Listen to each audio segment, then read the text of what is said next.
All right, ladies and gentlemen, N1 from the end zone, powered by A&A Radio. Your boy here with his best friend. Alex Angelov, what's going on? This is A&A Radio, partnering with N1 from the End Zone with your boy Nelly Pirelli, Nelson Peralta, the man with many plans, the man with how many fingers, punches, jabs, left, right. Oh, we're back. We're Episode celebrating, ladies and gentlemen. I'm still hyped after the episode Niners came back and won. episode 5 for me, episode 10 or 11 for you. I don't know, whatever you'll make it. I don't know. It's cool. This is its own little thing. I just like having a little playlist of these episodes because it's a unique experience when you and I cross over, my friend. It's a very unique experience. So I'm looking forward to our second one. And then, if everything goes well, you guys, we got an announcement here in just a little bit down the road because we're working on something. It's cooking. We're cooking something. We're adding spices. We're following a recipe. Oh, a little bit. Oh, It's gonna be cool. It's gonna be lit. yeah, yeah. Stay tuned. Stay tuned, ladies and gentlemen. Stay tuned. All right, bro. So in this episode, we're gonna be going over Legend of Korra. I'll be completely honest with you, dog. I was actually a really big fan of the show. I think as a father, I'm definitely gonna have Alola watch it because the way that they portray women, and just the way that they portray all the characters as individuals is really well done. Yeah. They don't shit on male characters like other shows do to emphasize and empower women. They make everybody basically yes. Some of the male characters are funny and hello. Hello. All right. That's to be expected, but I overall I think the way that they portrayed the characters, the development, the growth, time jump, because that was also a big thing for me about Avatar: The Last Airbender that we didn't get. We only saw them basically grow throughout 1 year of their lives, even though it was like a 3 to 4 season. Oh no, 3 seasons. 3 seasons. 3 seasons. 3 seasons. In Legend of Korra, we see like actual time jumps. They grow each year. I think the final one was like 2 or 3 years, and you really see a lot of growth. I What do are like your the cover. thoughts? I mean, I think the show in general, you have a really powerful female main character, and I like that. It was well written. She was introduced properly. The universe has already been established, and I love their take on 1940s type style, New York, Tokyo type vibe. And it's very New York, it's Statue of Liberty, yeah, Statue of Aang. but I will say that it is drastically different than Avatar Last Airbender because Oh yeah, you have different in Avatar Last Airbender, you have one main antagonist, okay? yeah. It's mainly the Fire Nation, right? And Higher lowered. in Korra, you have 4 separate seasons. You have the Equalists, you have Tarlok, I believe. You have Amon. No. I'm sorry. Not Amon. On Equalist. No, Amon. Red Amon Lotus. is the Equalists. Yeah, Yeah, I yeah, misspoke.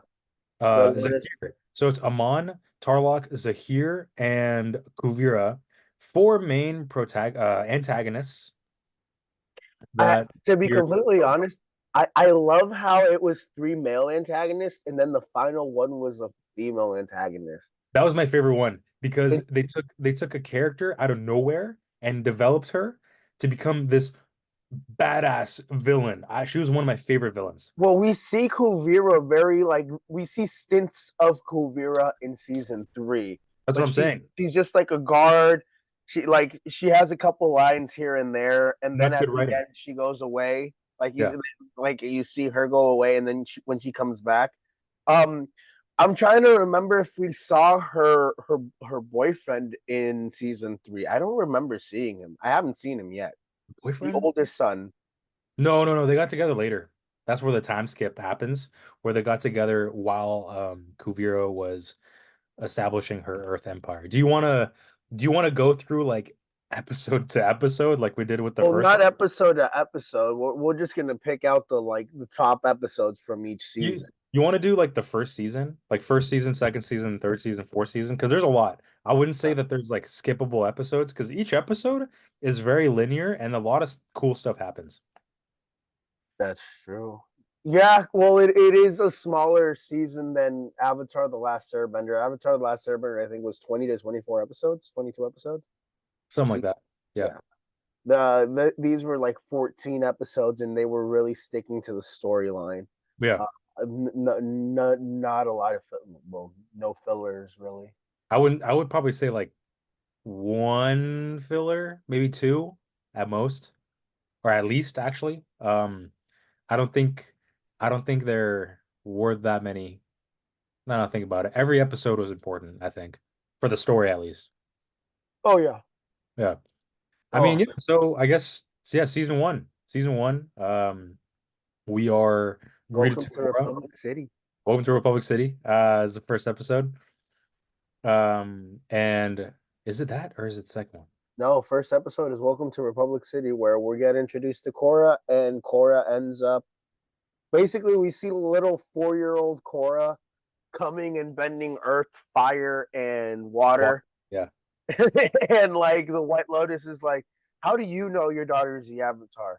And she's just like a little badass. Yeah, yeah, yeah. She They knew come who she in. was. They pretty much come in. This is a couple years after Aang's death, and they come into the Southern Water Tribe. They find Korra there, and she's pretty much stuck at the Southern Water Tribe. Um, we are then shot into a massive city called Republic City, where a lot of the conflicts New take place. York City. Yeah, no, In not really. I would say the Republic. first season and the fourth season mainly happened in Republic City, while the second season we'll get to that later. Well, But the the second season also happens in Republic City, if you think about it.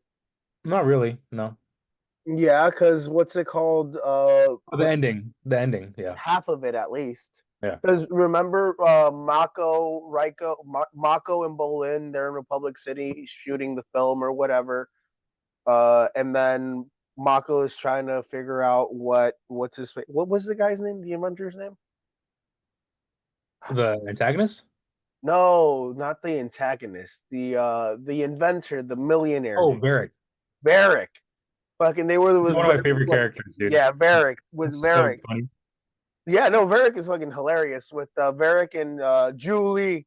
Yeah, Fucking Julie. Julie, do the thing. Not that thing, the other thing. But anyway, let's get back to season one.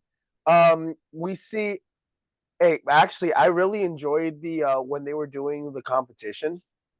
Oh, dude. So I think that is Pro where bending.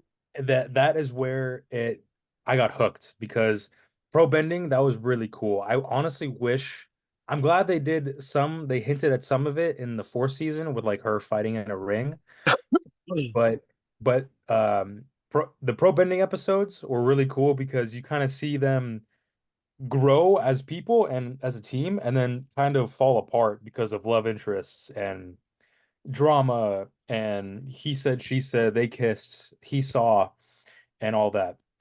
We're forgetting to Mako mention and we're forgetting to mention the characters. So she's greeted to two people, Mako and Bolin. They're a part of her team Avatar, and they're pro benders. They have this like it's like an arena where fire, water, and earth go against each other on two different teams. Air, of course, no one really has air bending as much well, because yeah, in season one, airbending is non-existent. It's been gone since well, there's Tenzin, and his and his kids. kids, but And yeah, no. eventually, yeah, but yeah, so we're greeted to that, and then the main conflict here that happens are equalists. So they are people, non-benders, chi blockers, Not who just chi blockers. These are just people in general that are not benders. That they can't like bend elements. they're disrespected, and they're viewed as lower tier individuals. When Yeah, that's not necessarily the case. yeah, Even though benders do tend to kind of just use their bending abilities to overpower certain yeah. individuals. Um, but that's just society in general, I think. So that's the first season's conflict. It pretty much just shows like the things going on in Republic City and how the Equalists are rising in power. And the main issue with that is that the leader, his name's Amon, has the special ability, which is shown to take away bending. We don't know why yet, but he is shown to do that, and it scares the bejesus out of Korra because that's really the first conflict that she has to overcome. She's afraid of that because she can only, and she's trying to learn airbending in the meantime, and she just doesn't want that to happen to the Avatar to get her bending taken away. So that's the main like fear factor or like challenge, I guess, that Korra has to overcome is facing Amon, this masked cultist, I guess. They do a couple of fights. They get down to who Amon is, and this his brother. I forgot his brother's name. Unalaq. I Unalaq. was literally looking that up. Yeah, yeah. I was looking up his fucking name because I knew that was gonna come up. But Yeah. this is before we find out that they're brothers. Like, so Amon is the main antagonist. Unalaq is the second main antagonist, essentially, of the first season. He's a part of the Council of Republic City. Yeah, they have a council. Mainly the He's four the elements. There's fire, air, water, and earth. And I think there's a non-bender one as well. Or like there's more than I think there's 5 or 6. correct. Yeah. But Unalaq is trying to. So Amon is the leader of the Equalist. Yep. Unalaq is trying to take down the Equalist. He doesn't realize that Amon is like the head of the Equalist because he hasn't seen him in however many long years. Actually, what is it? In one of the episodes, or Korra is having flashbacks of her past life as Aang, We which get I to see thought was it. really cool. Yeah. Yeah. Old Aang and old Toph and an old Sokka, and Sokka Dude, reminiscing. they made them look so badass. I'm not gonna lie. It makes you want a show of them as adults. Well, I really do hope we get at least like a one season, just one season of Avatar: The Last Airbender. But they should call it. I don't fucking know. I don't know. What do you think a good name would be? I would say they can probably do like another Tales of like Bossing Say type, where they kind of have like each episode is like Tale of Katara and it shows everybody, and then Tale of Zuko and his life, but it's like an hour long. That would be pretty interesting. Or they can probably do Avatar The Last Airbender, call it Growth. Ooh. Yeah. Ooh. And kind of just see where the team grows. But yeah. Yeah, no, that'd be. I'd watch it. That'd be cool. That'd be really cool, especially with the amount of Oh, villains they fight. But so with that, she sees Aang and she gets visions of Aang. Foundations. Real quick, Avatar: The Last Airbender Foundations, where they show Because of building the Republic foundation. City. Yup. Yeah, yep. Okay. We're on the same page. And what happens? Eventually, she finds out that Unalaq is just a bad person. Like she doesn't like Unalaq's He's mission, just, I yeah, guess. he's just trying to basically frame the Equalist for anything, any and all bad. Yeah. So they fight. He overpowers her with blood bending. Ooh, shit! Remember that? Yeah. Um, Yup. Takes her away, and she has a vision while she's captured of Aang defeating a bloodbender. Uh, I don't know his name. It's like this mob boss who's also a bloodbender, and they fight. Aang goes into the Avatar state, Oh, and their father, yeah, the father of Unalaq, Unalaq and Aman. come on, so he can blood bend without a moon, and even psychologically blood bend without Yeah, having to. without the full moon or anything, he just literally like intensifies his eyes or whatever, or his mind, and he just It's the oh, psychic blood bending, as they say. yeah. Oh, he's a psych. Yeah, that So his they fight, and then Aang overpowers him, and takes away his bending. Shout out to Firelord Ozai. But with that, Korra learns that it kind of envisions why, or I guess he's trying to talk to Korra in a way and warn her of this. Like, oh, I faced an enemy like this before. And after a while, excuse me, Amon and Korra, they end up, excuse me, fighting in the stadium when the Equalists pretty much took over the stadium and are I guess are proclaiming their victory over the city. They fight, and Korra gets beaten by Amon because of just how he moves and how he is, and gets her bending taken away by his blood bending, because since Unalaq and Amon are brothers, they have the same ability. Oh, let's not forget that Amon also took away Unalaq's bending as well. Yeah, yeah, Yeah, that's how Unalaq found out Amon is his brother. yeah, because what was it? Unalaq, I believe he followed, or not Unalaq. Amon followed Unalaq with Yeah, his henchmen or whatever, and then that's when all hell broke loose. And but Korra was able to escape. yep. So after they fought, Korra lost her, and the stadium, Korra lost her bending, and Mako was gonna lose his. However, boom, air blast. She figures out how to airbend. Apparently now it's the only ability she has, airbending, and she throws Amon off the stadium or onto the water, and it's real that he's a waterbender because he's a bloodbender. Because the whatever makeup he had on had faded away because of the water. Yep, he had makeup on to like show, oh, he has scars. This is done by a firebender, whatever. And people now see that Amon is a waterbender, and now his cause is kaput. It's not real anymore. And Korra won essentially. Yeah, Korra However, won. however, Amon and Unalaq escape, and this is where we see our first death in the show, where Unalaq takes a taser type weapon and blows up a boat that they were escaping in as the show ends. But after that, we see Korra super defeated, super depressed, losing her bending, all this and that. We see Aang appear to her in a spirit form and give her back her bending and showing her the ability how to bend the elements themselves, or the power within, I guess.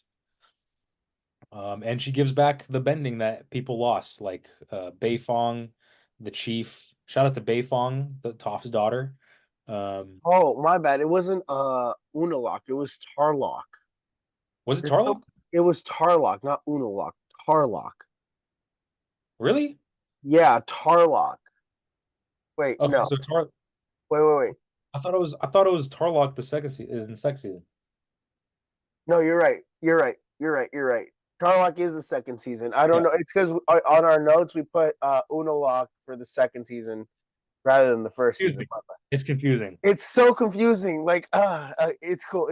They're both ending ox. Come on. Yes, yeah. Come on. So Unalaq, yeah. But yeah, they sacrifice themselves. Um, And then she sees Aang and then gets her bending back through yeah, the because power she what's of it bending. called? Because she went to go meditate and find her spiritual ability or whatever. And then once she found that inner peace, and thanks to what's it called, Mako, because at that point, her and Mako like finally became a couple, right?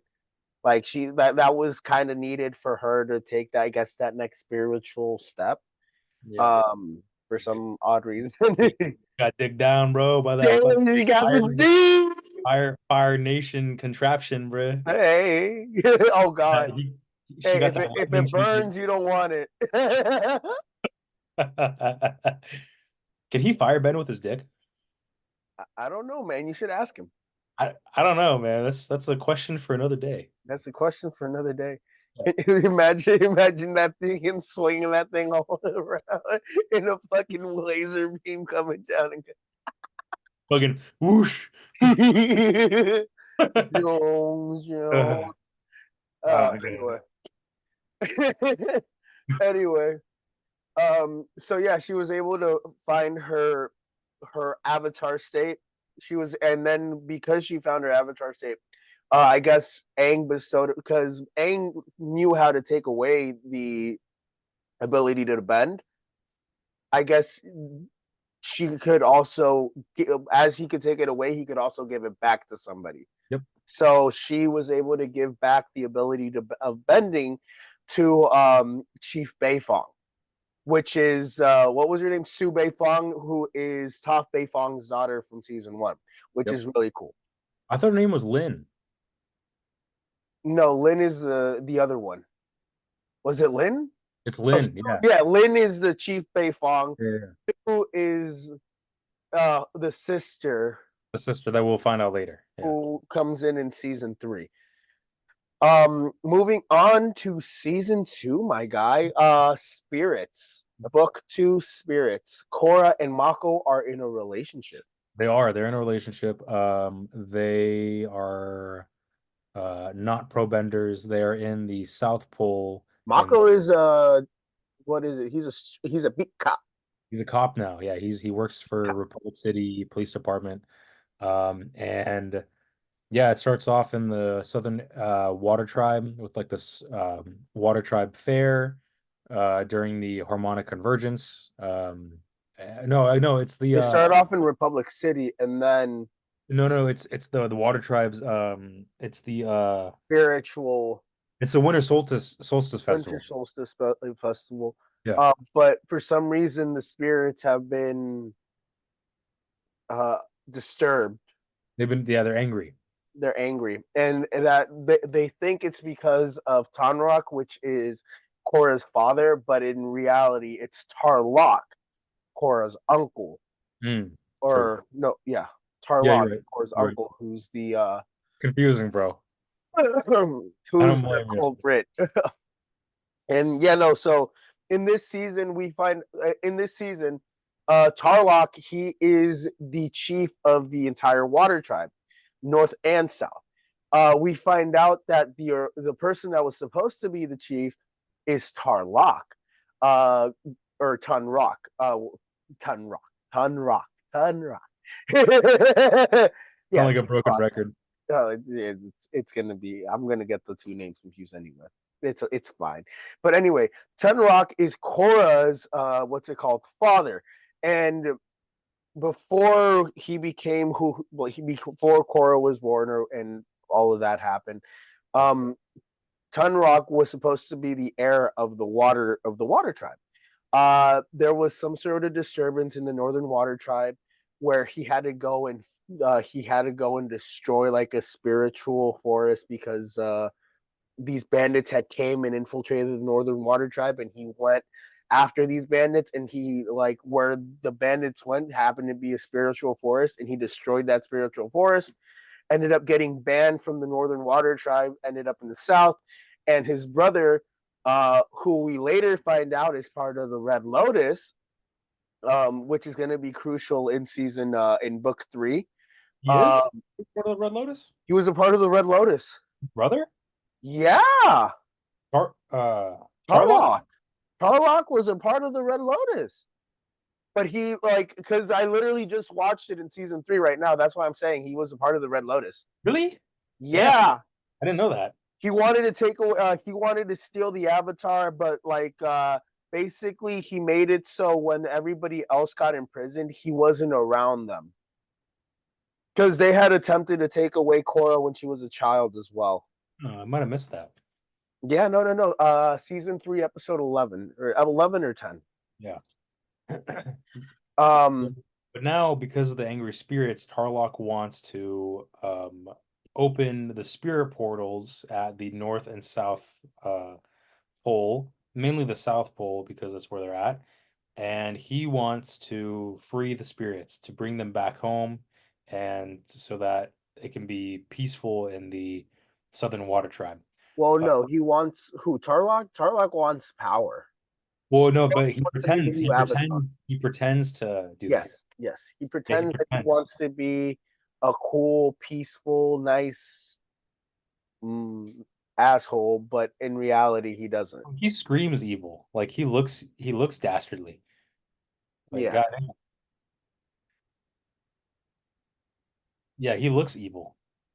yeah. Yeah. Brother, yeah, he looks fucking crazy. He has a thin ass face too. I don't Oh, and understand. then his kids were fucking freaky, bro. Esme and what was the other fucking dude's name? Esme, like Desna and Esna or some shit. Desna and Esma. Bro, Desna and Esna. that's crazy. There was one part in the show where like they end up going to like I don't know a hotel or something, and Esna is like the leader, because later she gets becomes a leader, and Oh yeah, then she's the leader of the Northern Water tribe. and they offer like, oh, do you want two beds? And then she goes, no, no, it's fine. Desna, my brother, sleeps in the bathtub. And I'm like, what, dude? It's so weird. Weird. That's so weird. But God, what happened? So Kyle XY. she opens up the portal. The spirits are happy now, but Tarlock blames wants to assume power and be the spiritual leader of the Southern Water Tribe, and he brings his army from the north to take control of the South and causes a civil war. Civil war ensues. Civil war. Crazy, right? And yeah, no, Tanra gets his ass beat the fuck up by his brother. Yep. That's sad. Season, That was so sad. season two, I'm not gonna lie to you, is very it seems very short now that I'm thinking about it. It 'Cause- seemed short, but it wasn't. It was actually one of the. It was the same length, 14 episodes. yeah. So we Oh, then oh, we got one. So let's talk about that. We then see we then try to One. we then see Korra after a huge fight with Mako because of how tensions have risen between them and how argumentative she is and how unsupportive Mako is with her. They break up. She then goes back to the Southern Water Tribe to help out her people, even though, in my opinion, I feel like she should just be more peaceful and help out both. But I guess, yeah, I see why, because the North are the attackers. Well, Uh, they also like basically like what's it called? The way that they treated her direct family, and yeah. So she tries to go there. She gets stopped by a spirit and she dies. However, not dies, but she gets thrown into unconsciousness and Avatar state. yeah, fire fire sages find her, but she's stuck in the spirit world. There, she meets the first Avatar, Avatar One, and this, ladies and gentlemen, is I think a pinnacle moment in the show. It really just describes the first Avatar, and honestly, this could be like a whole like hour-long talk of Avatar One. Avatar One Just is the brief. Let's give them the short and skinny because we could break down both the episodes. Like yeah. that was really cool. Real quick, Avatar One is a human. He lived in the past, like thousands and thousands of years ago. Humans lived on gigantic animals called lion turtles, and they're huge. They're like the size of a city, and they roam around the earth and they protect humans from the spirits that roam Earth. They specifically give humans bending. Lion turtles give offer bending in the help of by touching their frontal lobe and their chest area and give them bedding. And Avatar and one happens to be on a fire on a fire turtle, lion turtle. Goddamn. So he ventures out into the spirit wild because he got kicked out because he's trying to like he got kicked out of the city. He has Well, he fire. got kicked out of the city, so Well, I'm trying to keep it short. We can talk about it. So he I know I wanted to, but let's keep it short. He gets kicked out.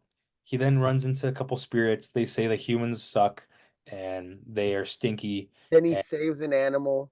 he saves an animal. He saves like I think it's So that's also another thing that I realized. That animal, that gazelle looking thing, or that lion gazelle, whatever the fuck that shit was. That was his spirit animal. That yeah, was his spirit animal. That was his first spirit. That was the first Avatar spirit animal. I'm just laughing because they're like the weirdest animals in that universe. Except for the bear that they had for the king of Just Boston. a bear. They're like they Bear. make a joke about it, like a bear. He's like, yeah, just a bear. A platypus bear? A polar bear dog? No, just a bear. They're like, that's weird. But anyways, so he saves an animal. He goes on an adventure, and he finds two massive spirits fighting, Rava and Vatu. Both Rava is the spirit of light and good. Vatu is the spirit of dark and chaos. And they're fighting. They're intertwined in a million-year long fight. 10,000-year war. Yeah, and fucking human Juan over here slashes at them with a firebending slash, and Vatu escapes, wreaking havoc in the spirit world and the human world, while Rava collapses and is hurt. She is not powerful anymore. And so eventually, uh, Rava is actually the Avatar spirit.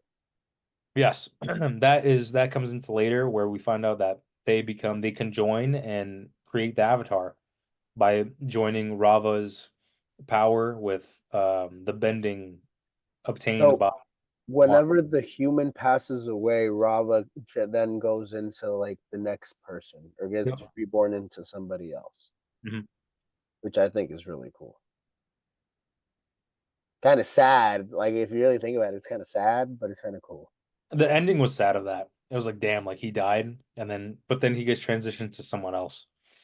Um, but what happened was because of that time, there's something called the harmonic convergence where the planets align, and it shows, and it's like where the spirit world and the human world are so close together that Vatu can take over both, and we don't want that.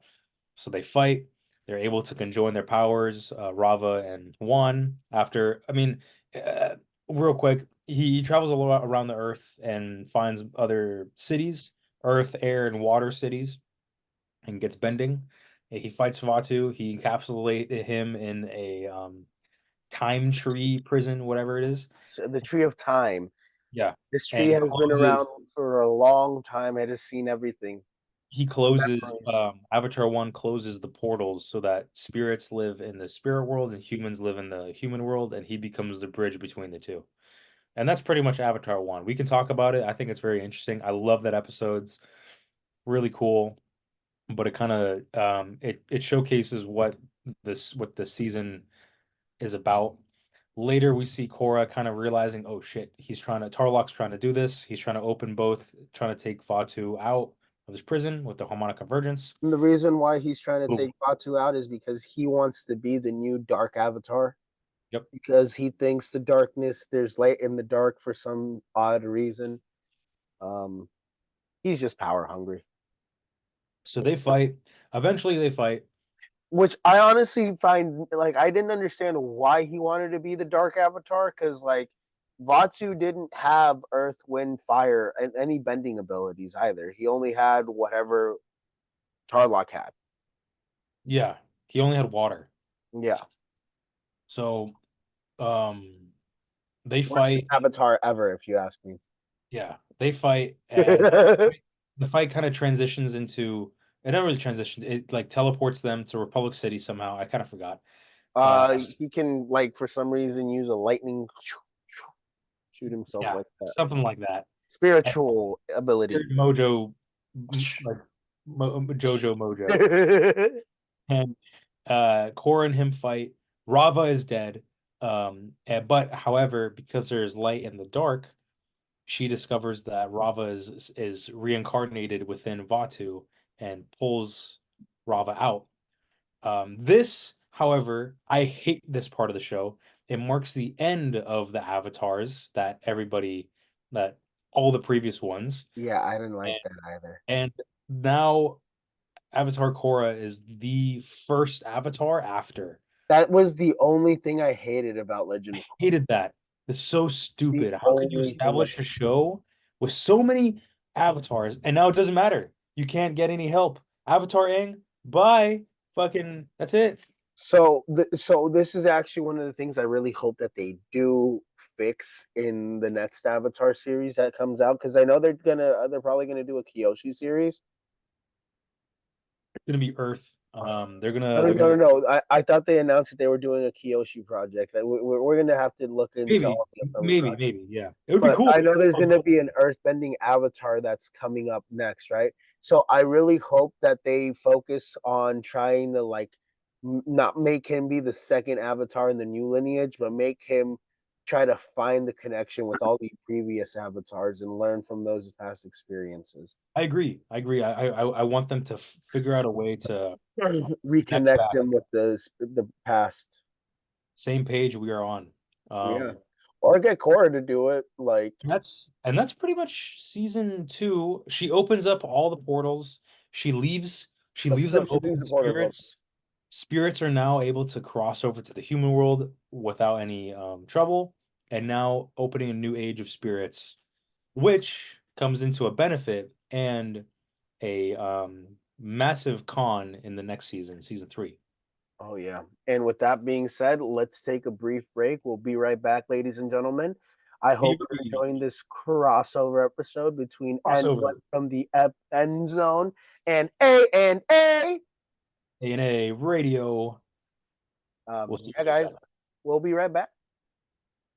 Gentlemen, boys, I'm ready.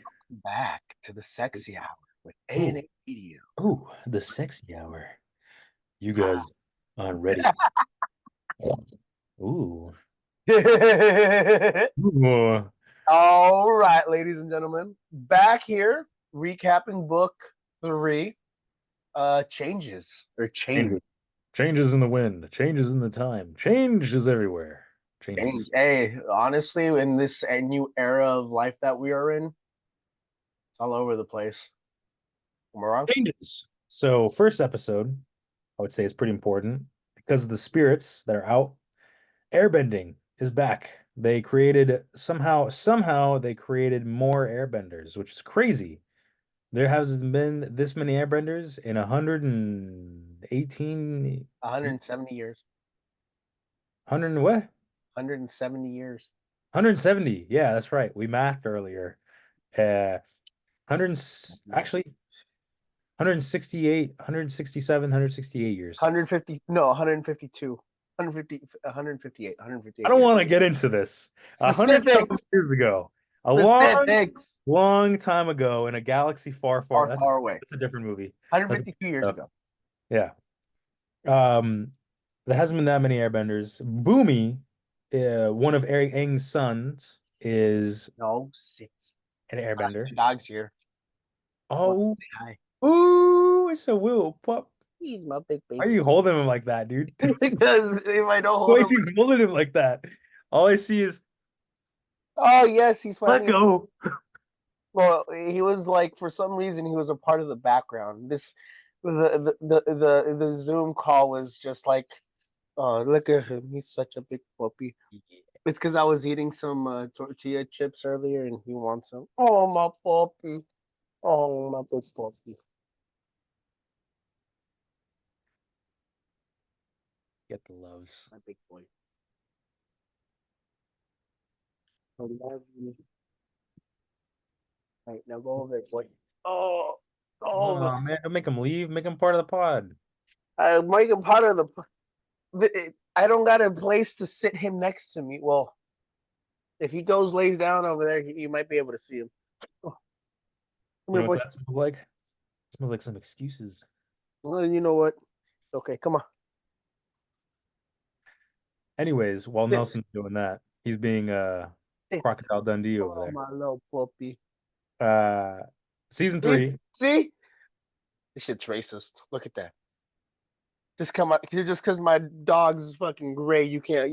It won't capture him. Oh, there you go. Oh yeah. See. There he is. Woohoo! And the dog appears. Yep. Yep. I got magic tricks. What happened?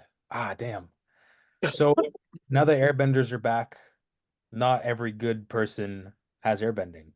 From this land afar, we see this prisoner named Zahir has airbending. He's part of the secret society we mentioned earlier called the Red Lotus. Dun dun dun. Society. Who are they, Nelson? Oh wait, well, they are what the White Lotus was supposed to be. They're literally what they're an extremist version of the White Lotus, which is basically they don't like power, they don't like monarchs, they don't like presidents. They want to overthrow any and all world government. Yep. And they want true. So they want spiritual. How would you describe it? I guess they don't like authority, really. No, that's true, but they're very inclined to be very spiritually enlightened. Yes. Yeah. So that's what they want. They want the spirits to essentially take over the planet, and be That's where more. Tarla comes in, right? Well, Tarlock was a part of that group for a reason. And then what ended up happening? And then when they attempted to take Korra away when she was a little girl. That's why she was That's why she was so hidden guarded away. by the White Lotus. Yep. Yeah. She was hidden away in the southern water tribe. Yeah. I was about to say air temple. No, Southern Water Tribe. She was hidden away in the Southern Water Tribe because the Red Lotus were coming after her. And when they found out that they couldn't get to her, what's her name? When they found out that they couldn't get to her, basically everybody else got captured except for Tarlock, who basically disowned anything that he had to do with the Red Lotus or whatever. Yeah. That's why they never caught Tarlock, and Tarlock was able to do what he did in season 2. What else? That's so pretty much basically season 3 is a continuation of what happened in season 2. So I would say season 3 also continues with them trying to find more airbenders. I kind of like that. I like that episode. They kind of they want to build the Air Nation. However, Zahir breaks out his former Also, gang. in season 2, they didn't. And at the beginning of season 3, they show that the Airbenders come back, right? Yeah, that's what we're talking about. Yeah. They try to find more airbenders. They find Boomy. them, but I know, I just said that. We just Was that before the dog interrupted? Yeah.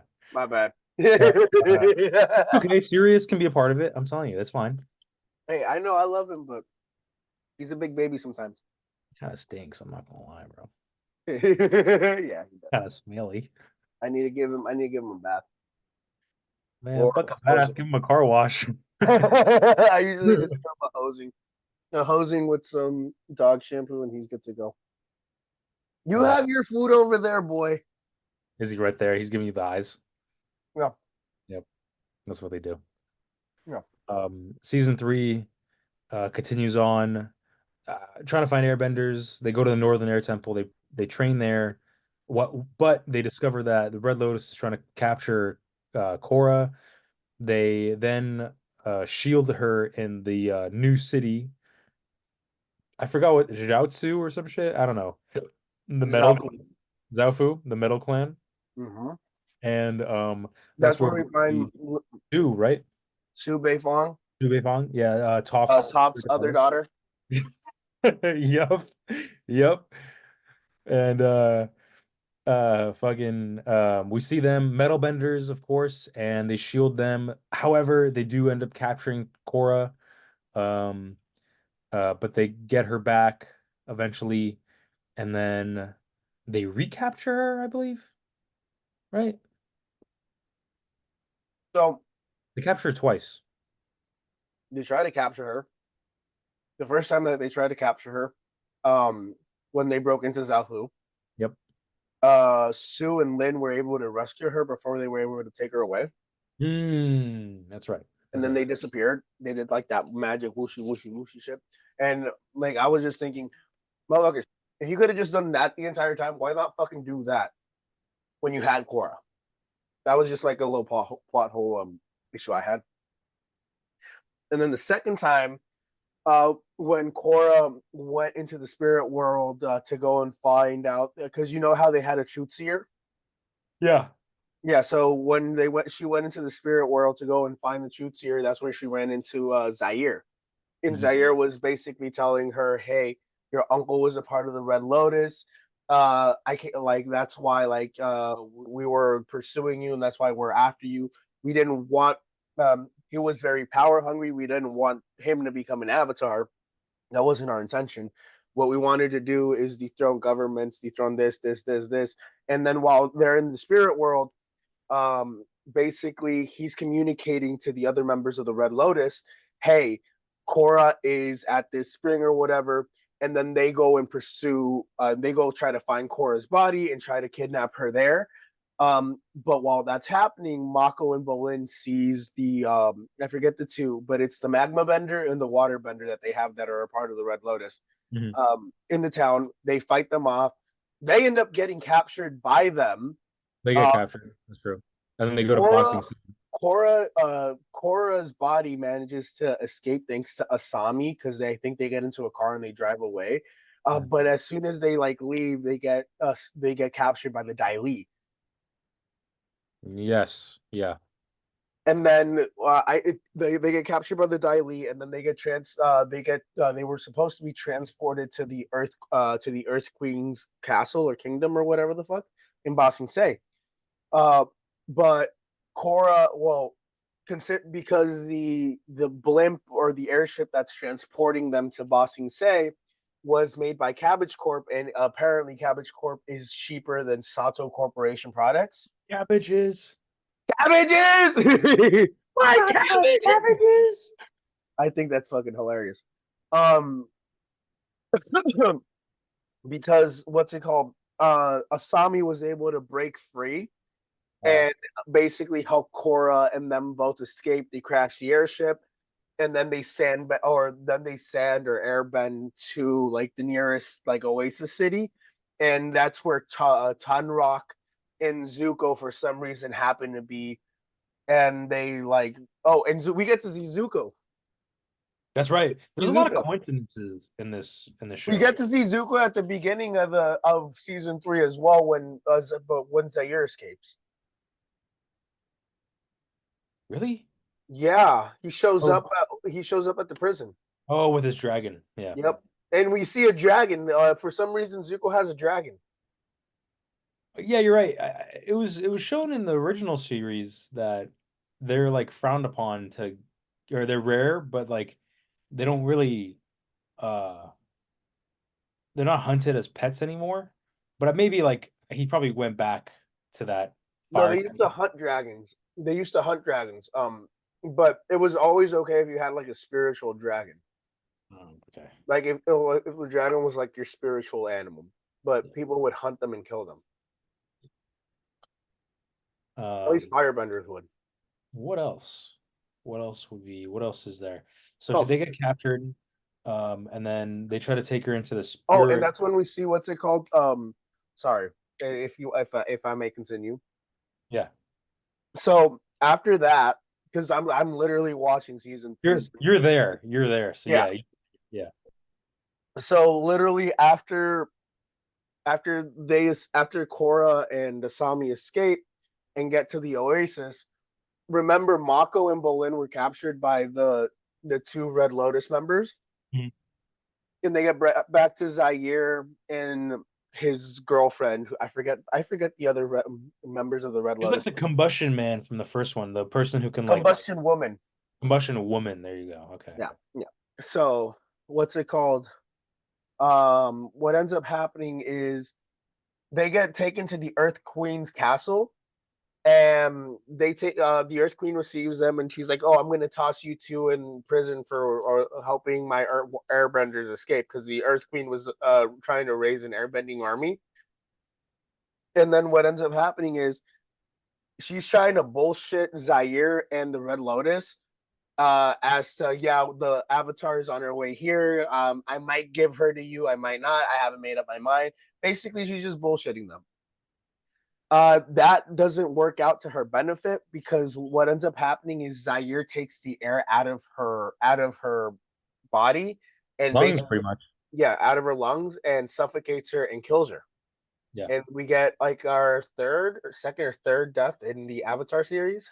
I think third. No, I mean fourth if you count Yeah, Winterlock and third fucking and fourth. Yeah, on. Yeah. yeah. Um.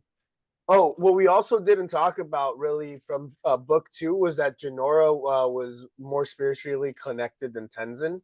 That was a good side story too. That was really good. I like how they mentioned that.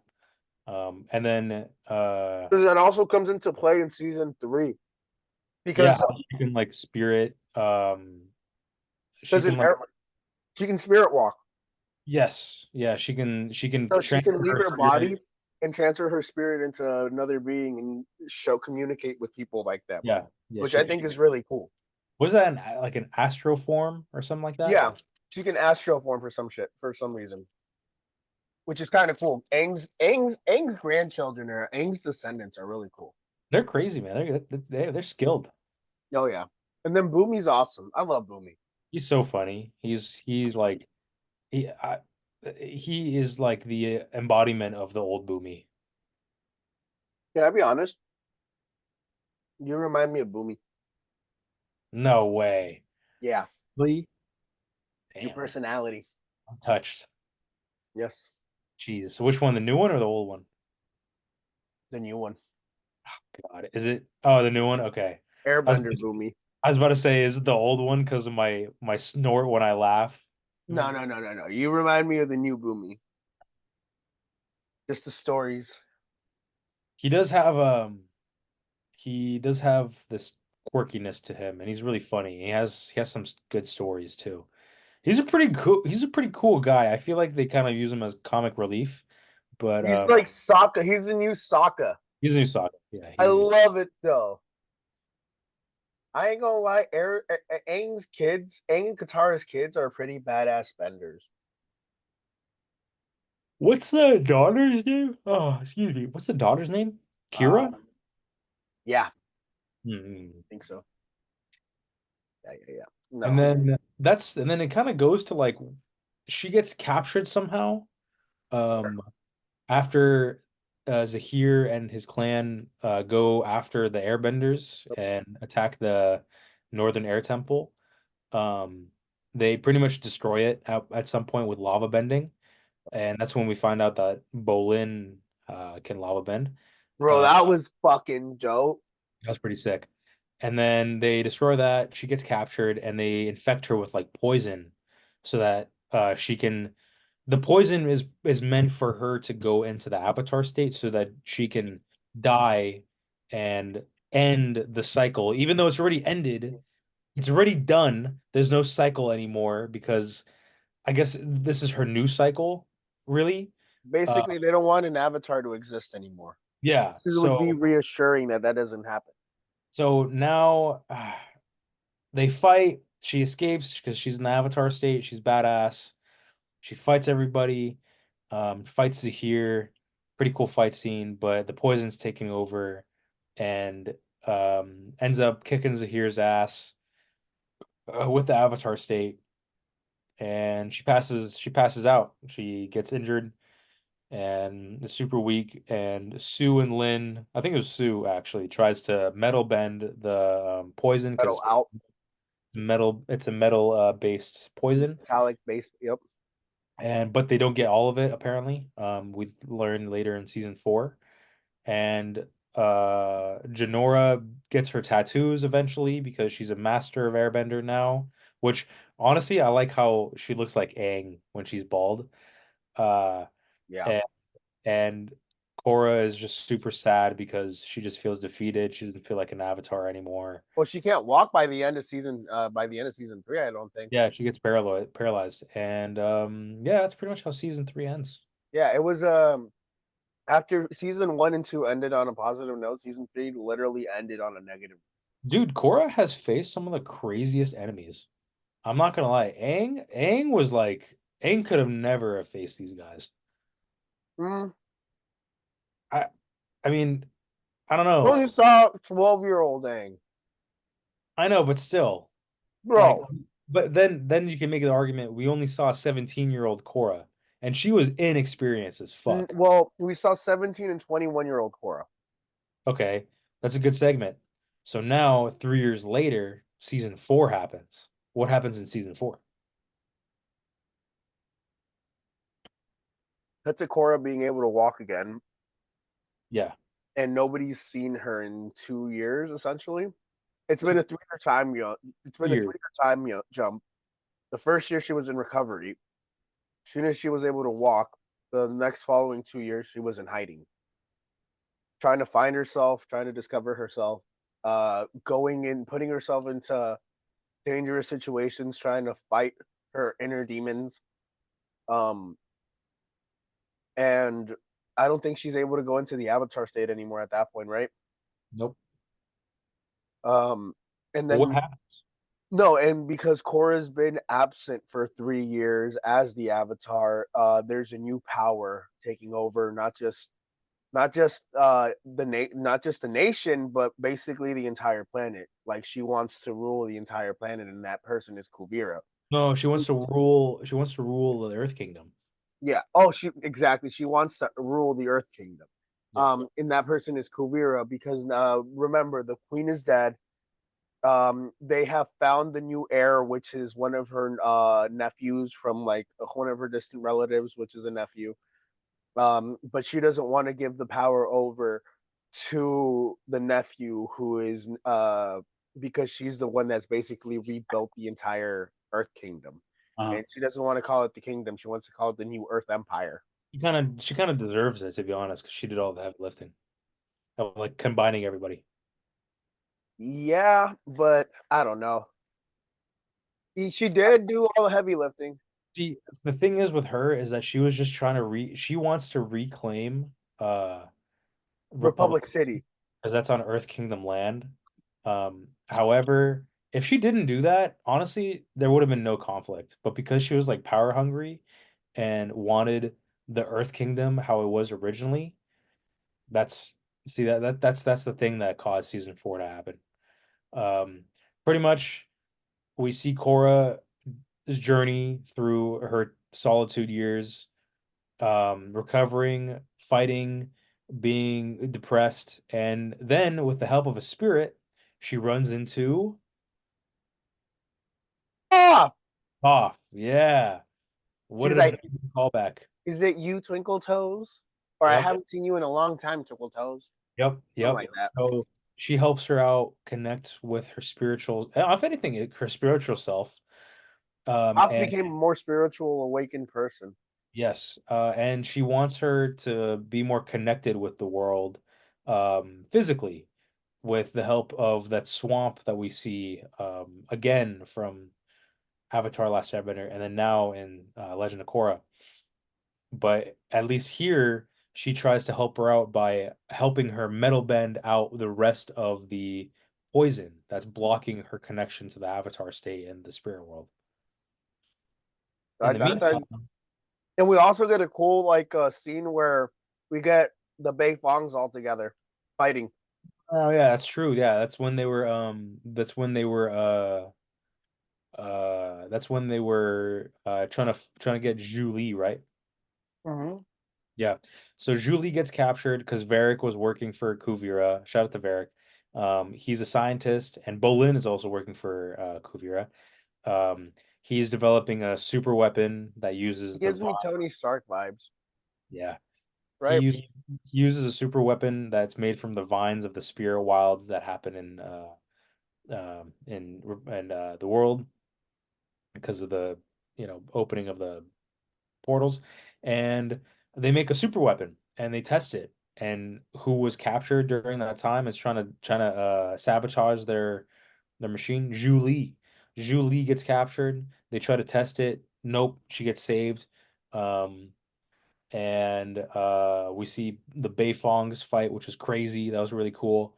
Cool fight scene. And then Korra warns Republic City.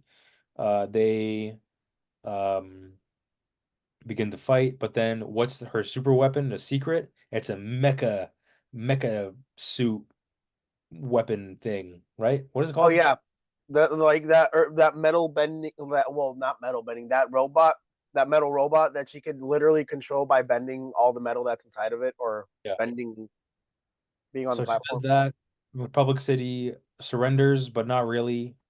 Team Avatar and like I think Team Avatar is huge at this point. It's like all the airbenders too. And then we also get Sato, Asami's father. Yeah, that's right. He was part of the Equalist movement and he was against the Avatar in the beginning, one, but then after some years in prison, he He missed his daughter. They reconnected, and now he's back trying to help defend his daughter and yeah, save the city. yep, Asami and him, they develop a couple of machines, same with Varric, that can pierce through the skin of the metal beast that is the super weapon. That has a laser cannon, I would say, really, and which it destroys the city. They do like a crazy fight scene where they like you see earthbenders bending buildings, airbenders, firebenders, waterbenders, all that, trying to fight this thing, and they finally pierce it through. However, what's his name? Which one? Oh, Hit Sato. I forgot his Taco first name. sacrifices himself by breaking through the skin of the metal beast. They break inside and they stop the machine. They stop it. Kuvira fights Korra within the machine. However, it's not enough on her side and gets defeated. The cannon rips out, gets thrown into the spirit wilds that are in Republic City after Tarlok's fight with Korra. And Kuvira and Korra fight for a bit, and Kuvira actually tries to Hiroshi Sato. Sorry, huh? Hiroshi Sato. Hiroshi Sato, his name, Hiroshi Sato. Kuvira blasts, tries to Daniel J. blast. Kim plays him, by the way. Yeah. Uh, Kuvira tries to blast Korra, however, it doesn't work, and she stops it by bending the spirit, and because it's made out of spirit vines or the spirit power, and she opens up a new portal in Republic City, and pretty much defeats Kuvira by explaining that honestly she was doing right, but Oh yeah, because they were using they were harnessing the power of the spirit vines to yeah, make. and so a potent vine was from that swamp area. I forgot what that tree is called, Spirit life. but huh? Spirit life, I think. No, Tree of Life. Oh yeah, Tree of Life. Yeah, you're right. You're right. Because I was thinking about the Tree of Time. That was the other tree. And Oh, that's actually cool. There's two trees. The tree of the time in right, the spirit world, tree of life in the it's real like world. moments like these of realization that they have like more stuff. See, this is why you do the breakdown. This is I why you wish there do the was recap and you do the breakdowns. Cause like, exactly. and like, we're honestly, I'll be real with you. If we were, I think we could have done like a real 1 hour episode on each book. And like, if we were to do that, we could have probably broken it down even more, bro. Cause we Yeah. left out a lot of stuff. Like the whole Tenzin having to accept, because we remember like in season 2, he lost his daughter, and like actually, like anytime I see anything where like it's like a parent with a child now, like it makes me feel so emotional. Remember, she guided Korra into the spirit world, Yep. Jinora, and then she got abducted by Tarlok, Get abducted, bro, in the and spirit then world. dude, he had to How go in. scary is that? He had to walk in through the portal. He couldn't meditate or actually go into it like real, like spiritually. He had to physically go into it, try to find his daughter. And when he found her, dude, that entire experience to me personally was like, And yeah, that's what I'm saying. Like there are things that we just left out because it's a general overview. we left out a bunch of stuff like love interest with Bolin and Opal, Oh yeah, I forgot about that. Sube Fong's daughter. And then Bolin, he's trying to fight some of Kuvira's men as him and Varric escape. Um, the whole thing with the president of the Republic City, like not wanting to fight. There's a bunch of stuff, but I would say like mainly we covered a lot of topics. But towards the end, we see this uh Julie and Varric, they get married. It's kind of a shitty ending. I really don't like the ending. It doesn't give anybody closure. Um, Mako and Korra kind of like what is it called? connect in a way where like they're mutual friends, and they're Oh, like, okay, they I'll follow become you anywhere. He says I'll follow you into battle at any time, which is great. Um, and Korra Asami and and Asami Korra, end up together. yep, they end up together. They want to be more than, Now, I would say it hints to them being more than so friends. if you guys really watch the show and pay attention, they had been hinting at it since I believe season three. We got 8 minutes, by the way. Yeah, no, I got you. But they had been hinting at it since season three. Now, the thing that pissed me off about that, Alex, is that we had seen them kill off characters in the fucking show, but they couldn't fucking just have them fucking kiss at the end. Are you fucking kidding me? It's the writing, bro. It's the writing. I don't like how they were That written. was fucking It's retarded. out of nowhere. That Yeah, was retarded. They should have just had them fucking kiss, and then we could have had that, at least that being closed off. you see some hints of them being having You're this killing sort of people in the show. relationship, or love interest spark, I guess you could say. But really, the writing does not make sense. There was no time for their relationship to develop. Like, sure, yeah, they were writing to each other while Korra was Well, recovering. no, if you look at season three, like they had the time when they went out on the town to go and find One some. time, brother, They it's were one flirting with time, each. it's one episode. Flirting with each other. Every time they had interacted, they were kind of flirtatious with each other. But it wasn't hinting at anything. They were flirting, But, flirting. but then you're forgetting the fact that either one of them It was wasn't dating heavy Marco. flirting. It was like it was teasing. It was like borderline teasing. Oh my God, It was you're being teasy. teasing. Oh Am I my teasing? goodness. It's just the writing, bro. I have to stay. I have to like sit up for this. It's the writing, bro. I just don't like the writing. How literally out of nowhere they make they make Korra and Asami a couple. Like they make them. uh, Well, remember, this is the same writing that decided to make Korra the first Avatar in the new lineage of Avatars. That's fine. That makes sense because it goes with Avatar wands and the convergence like every 10,000 years or some shit. But this doesn't. If you're telling me that they had this sort of like love interest in season two and then built on it in season three, and then whatever happened in season four, I'd be okay with it. But it doesn't make sense to the characters. Or at least just have it like, just if you're gonna make it a thing, just fully buy into it. Yeah, dude, I'm all for like same sex relations or like gay love and everything, but like, That dude, write it correctly. Because if they don't, it just doesn't make sense as the character. All of a sudden, they just have this sort of love interest. And and I also like, and really briefly, like, and this is like, I know we only got like 5 minutes left, but really briefly, like, there are sometimes when they write characters like LGBTQ characters in a way where their portrayal does not do the community justice. I'm just gonna say that much. what Because we're trying to refer to, folks, is at the very end, Asami and Korra kind of like they've had this like relationship of friendship, kind of. And towards the end, they're like, I I want think their to portrayal of it, like now that look back at it, it wasn't a bad portrayal because they're both strong female it was characters. very they They were were too both strong afraid. female They characters. were too afraid to do anything. And that's what I don't like. Actually, Alex, let's think about it for a second. This was also the 1940s. I don't know, man. I don't know, like it was also a different time. I see that, but there was nobody around them. What we're referring to is last scene was a new spirit portal opens up in Republic City after they fought with Kovira and Korra, and Asami and Korra go into the portal holding hands. Like, you don't just hold hands with someone you've known for so long and just look at each other's eyes and like get lost in their eyes. There has to be something. They have to be a couple. And I think that they refer to it in the comics, but like, ah, I just wanted them to showcase it more. I'm not mad that it happened. I'm mad that they didn't show more. Yeah. I'm mad that they didn't fully develop that story or they left it off as a cliffhanger, to be Yes. really honest. And I think if they did that, it would have been a perfect send off.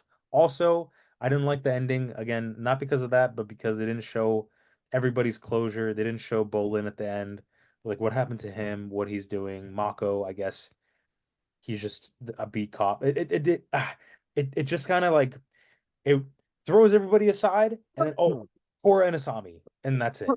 I don't like it. Don't like the ending. Yeah, I The mean, show 9 out of 10. Is it perfect? Not really. Is it a great show that everybody should watch? oh, we Yes. didn't even bring up Iroh coming back. Dude, Aro came back. My favorite part was when Zuko, when Korra's like, I saw your uncle in the spirit world. He was a really big help. And you see Zuko just go, you saw my uncle? I'm like, oh fuck, oh my god, oh shit, like, You know that motherfucker about to be chilling in the spirit world now. oh yeah, Oh yeah. yeah, he's sipping tea for eternity. Oh yeah. Oh yeah. Oh yeah. That's it, bro. That's Legend of Korra. We did it. That was Legend of Korra, my guy. That was a good show. In the next episode that we do, we're gonna recap the upcoming, or we're not gonna recap. We're gonna talk about the upcoming projects. Um, and yeah, we're gonna work on one of our just like our a personal topic episode and a conspiracy theory episode. Yeah, we Uh, can talk about a few things. yeah, there's like a couple things that I think it's really cool that we should talk about or touch base on. I got to do my research though, because we got to do our research before we talk about these, so we don't Oh, sound. facts. And hopefully by Sound the ridiculous. next time, or the next crossover, or the crossover episode after that, we can announce some really good and positive news. We'll Ooh, see. We'll see. Keep everybody. We'll pretend to announce it and then be like, nah. we'll see. We'll see. See, man, it's something coming up. There's something coming up and It, coming it, up. it it's not going to be shady or anything. Nah, Nah, that's not shit. it's not shady at all. But yeah, guys, please like, comment, subscribe on the video, share this with your aunts, uncles, dads, brothers, step Cousin, your dogs, whoever, horses. your neighbor that you don't You're into like. bestiality, go share this with your love interest. I don't judge. Yo, yo, what in the world? Ooh, when we're publishing this definitely ain't for kids. This Hey, ain't for kids. yo, This ain't for kids. he This said motherfucker. reality. The delayed effect. The We're about to delayed get effect. taken down, ladies and gentlemen. The delayed effect. Oh Lord. Guys, if you want to if you're into sports betting, watch my podcast, make some money with my picks, or listen for my sports takes, or just listen for some positivity. Alex also has some really good stuff on his show. Alex, talk about your show. If you want to see me try anything, anywhere, anytime, come to the A&A Radio Podcast, where I try various things at first and then talk about my own interests, my loves, my aspirations, anything really. I'm here for you. Safe place. I guess like a quick moment. Thank you for watching. Thank you guys for watching this episode. We really appreciate your time and attention. Like and subscribe. Anyone from the End Zone Podcast, A&A Radio Podcast. We'll see you guys next time. See you guys next time. And yeah, Alex, you might want to just change the try anything, anywhere, anytime, because you might not want to get certain suggestions. I don't want to try anything. No, it ain't gonna be good. Right. Anything with it. Let's end it here. Let's end. Hey guys, thank you for watching this episode of the A&A Radio Podcast. Please just remember to like, comment, and subscribe at the end of the video. And you guys have a good rest of your day. Bye, guys.